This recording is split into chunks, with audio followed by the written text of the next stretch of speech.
Hello friends, मैं शर्मिला यादव आप लोग के बीच एक प्यारा सा नाच गीत लेकर आई हूँ। जैसा लगेगा वैसा कमेंट में ज़रूर बताना। देवरू गाजीपुर में हो, देवरू गाजीपुर में लागल बा बजरिया, बजरिया तोहके जाए के पड़ी। देवरू गाजीपुर में हो, देवरू गाजीपुर में लागल बा बजरिया, बजरिया तोहके जाए के परी। हमरे मथवा जोगे हो, हमरे मथवा जोगे बेदिया बिकाता, बेदिया तोहके लावे के पड़ी। हमरे मथवा जोगे हो, हमरे मथवा जोगे बेदिया बिकाता, बेदिया तोहके लावे के पड़ी।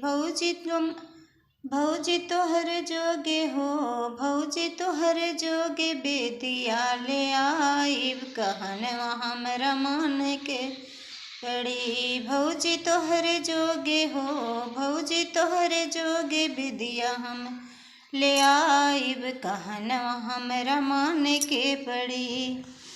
देवरू मान लेब हो, देवरू मान लेब कहना तुहारे, सजनवा से पूछे के परी। देवरू मान लेब हो, देवरू मान लेब कहना तुहारे, सजनवा से पूछे के परी। देवरू गाजीपुर में हो, देवरू गाजीपुर में लागल बा बजरिया, बजरिया तोहके जाए के पड़ी। हमरे गले जोगे हो, हमरे गले जोगे हरवा बिकाता, हरवा तोहके लावे के पड़ी। हमरे गले जोगे हरवा बिकाता, हरवा तोहके लावे के पड़ी।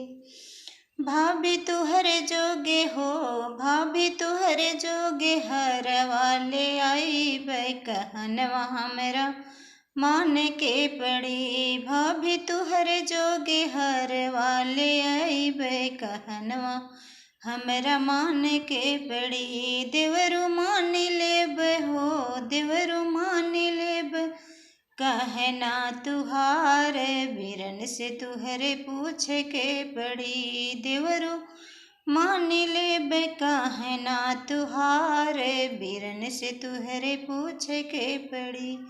देवरू गाजीपुर में हो, देवरू गाजीपुर में लागल बा बजरिया, बजरिया तोहके जाए के पड़ी।